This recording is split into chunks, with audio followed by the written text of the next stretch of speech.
Reese says WNBA players could go on strike over salary and benefits. Angel Reese just entered the WNBA, and within minutes, she's already threatening to go on strike. It's like getting hired at McDonald's, burning the fries on your first day, and then demanding to be the regional manager. She seems to think throwing tantrums gets results better than throwing jump shots, and right now, she's not doing much of the latter. She's barely been in the league and already wants to flip the whole WNBA on its head, forgetting that the league has been held together for 27 years, mostly funded by the NBA's support. Y'all did it. Yeah, the CBA is coming up. I can't wait. Girl, y'all benefited from everything. Y'all youngins benefited from NIL. What does that mean? We deserve more. Of course, everybody. I agree. Everybody. I agree with that.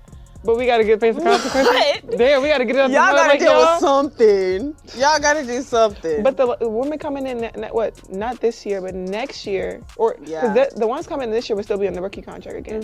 The ones that the year after, they gonna get more. They probably gonna be making more than us. No, they are. I'm They hurt. are. Like, yeah. I've been in the meetings. They are. I need to get in the. I need to get in the field. You need to come to the I meeting. gotta get in the meetings because I'm hearing like, yeah, they don't give us. If y'all don't give us what we want, like, we sitting out. Let's rewind. Reese claimed her WNBA salary doesn't even cover rent. Pretty dramatic for someone making $74,000 a year. She's acting like she's struggling to survive. But let's not forget, she was making over $1.8 million in college just for being in front of a camera. Now that she's expected to actually play basketball for a living, instead of just signing sneakers or posting on TikTok, suddenly it's a national crisis. The delusion is so strong, it could almost apply for statehood. So they're upset. They want to get paid. Possibility. Reese has been vocal about her low WNBA salary, revealing her $74,000 a year salary doesn't cover rent, stating on Instagram Live, "I just hope you know that the WNBA doesn't pay my bills at all. I don't even think they pay one of my bills." Reese's financial struggles stem from WNBA salary not matching her past earnings, as her NIL valuation at LSU was $1.8 million, bolstered by deals with Reebok, PlayStation, McDonald's, and Coach, while a 4-year rookie deal was $324,000 with $74,000 due next season. She quipped, hating pays them bills, baby, noting I can't read this. Tom's better. Meanwhile, Patrick Bet David, calmly sipping from a mug full of economic facts, shut down the entire victim narrative with surgical precision. His response: turns out the WNBA loses $50 million a year and makes less money than a high school bake sale, but sure, let's just double the salaries. Maybe we can fund it with monopoly money or positive affirmations. I love watching her highlights of missing shots. She's got to be the worst shooter you've met in your life. The WNBA is what you get when you mix social justice participation trophies with a business model that hasn't worked since 1997. It's like watching someone try to make fetch happen. They just keep pushing it every year. Strikes, protests, salary demands. Sweetie, you need to win. Focus on the games first or keep chasing big ideas. Maybe work on shooting above 25% from the field before calling for big changes. They were demanding chartered flights, private airfare. The diva of dump divas, Kat Engelbert, she borrowed some weakness from Adam Silver and she acquiesced to these unreasonable demands. Knowing her beloved dump could not afford it. When the WNBA approved chartered flights, I told you guys that it would not be enough.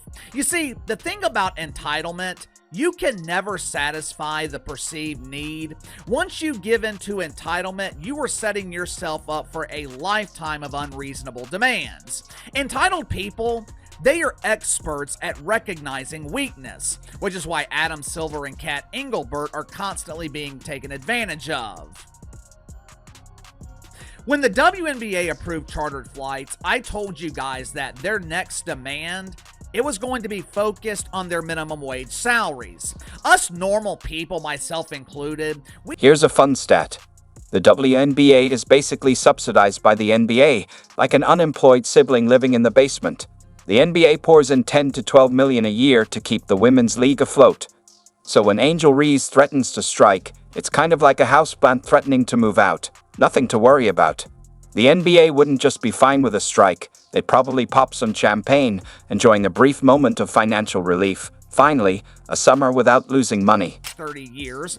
We look at this situation and realize WNBA players, they don't have any leverage. Hell, they are lucky they're not having to pay to participate in this league. They are lucky to be receiving their minimum wage salaries. Anytime you're going into negotiations, the side with the most leverage, they usually win. Right now, there are rumors of a potential strike in Major League Baseball. Captain Doofus Rob Manfred, But here's where the comedy turns tragic. Some WNBA players are furious that Caitlyn Clark is now the face of the league. Yes, the same Caitlyn Clark who is literally saving their jobs by filling arenas, boosting viewership by 170%, and increasing merchandise sales by 600%. That's right. WNBA players are so allergic to success, they're upset with the one person bringing in the money. It's like a sinking ship blaming the lifeboat for being too photogenic. Apparently, some of the league's veterans missed the memo. You can't bite the hand that's feeding you, especially when that hand is signing your paychecks.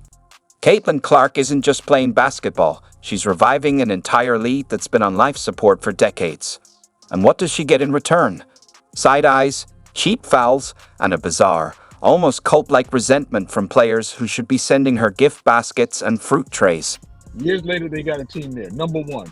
Number two, when Caitlyn Clark came into the league, they left the arena they normally play in and had to go to an NBA venue because they were selling out. When Caitlyn Clark was going to other cities, they were changing the venue they play in because they were going to larger venues. You'd think having packed arenas and national media attention would be a cause for celebration. But no, some of these WNBA veterans are treating Caitlyn Clark's success like it's an invasion, not a resurrection. They don't see her as a teammate in the fight for relevance. They see her as a threat to their fragile egos and dwindling spotlight. And that's where the jealousy creeps in.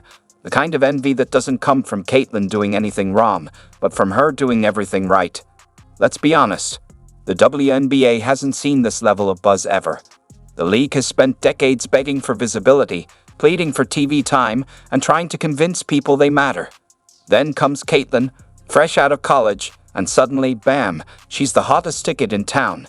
Instead of embracing the surge, some players are acting like she kicked over their Gatorade cooler and took their parking spots. Well, you're going to be seeing a lot more of Caitlyn Clark in the Indiana Fever this season. The WNBA announced the team will be nationally televised in 41 out of their 44 regular season games. There's no logical reason to be mad at someone who's making you relevant.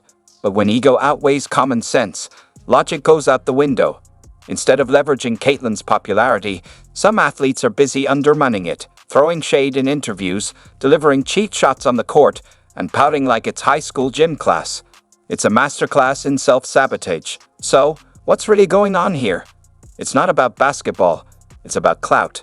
It's the sudden realization that someone younger, more charismatic, and yes, more marketable, is now holding the spotlight they thought they were entitled to.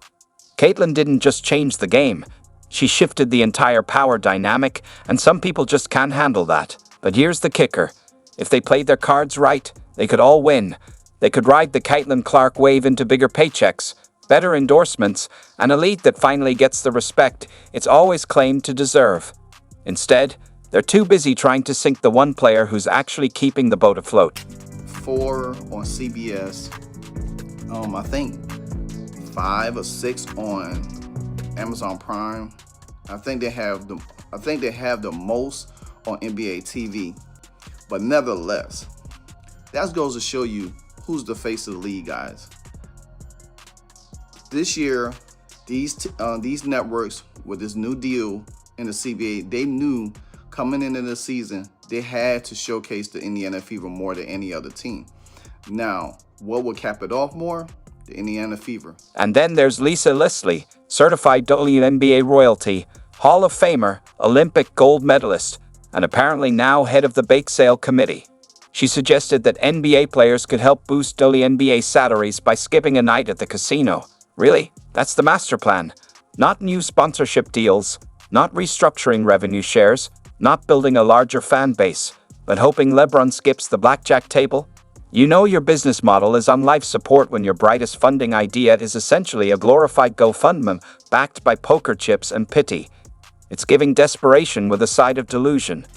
I mean, I just think, from a salary standpoint, it'd be great for the women to be able to make more money. It's a lot of work. It's a lot of hard work. I think I saw something that said, like, one player that makes maybe $12 million on the NBA team could cover the whole WNBA salary. Yeah, that's insane. So that's kind of like crazy. And again, we're what, 26 years young, so it's not like we're comparing ourselves to the NBA, but I do feel like the pay gap would be something that, we could just take a donation around the NBA, maybe one night y'all don't go to the casinos. Draymond Green never holds back, and this time, his response was intense. For once, he wasn't yelling at Dylan Brooks or getting ejected in the second quarter. No, Draymond was out here defending the WNBA like it was Game 7 of the finals, and someone just disrespected Steph Curry. The man was clearly irritated, and honestly, you can't blame him. The NBA already props up the WNBA financially, emotionally, and logistically. Without NBA support, most WNBA teams would probably be playing in church gyms and hoping TikTok influencers would give them a shout-out. On this, though, because it pisses me off. It pisses me off because I don't think there's anyone in America that supports the WNBA more than NBA players. 100%. The NBA players support the WNBA like the most. More than we probably support the NBA. And it bothers me. Let's be honest.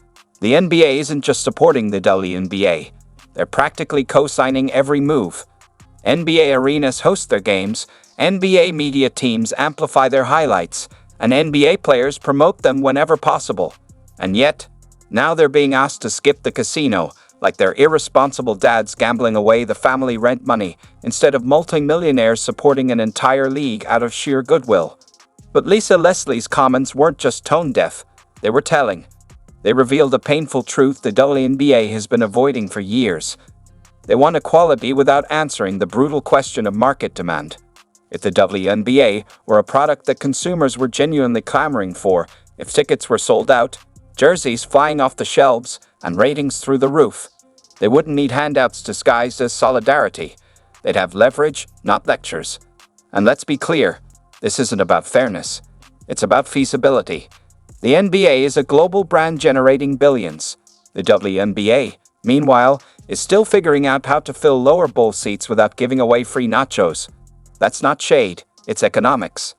So when someone like Lisa Leslie floats the idea of NBA players tossing an extra pocket change by cutting back on their lifestyle, it's not just laughable, it's borderline insulting. These are men who've already done more than enough to keep the lights on, and now they're being guilt-tripped into becoming financial guardians. What's next? Asking Steph Curry to crowdsource Candace Parker's travel budget via DMs?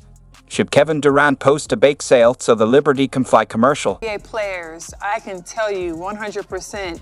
And we had a meeting for our 25th anniversary. We're do Zooms with the veteran, the legends of the league or whatever, and just talking about it. And I told them on that call, the number one supporter that we have, you guys never focus on, and that is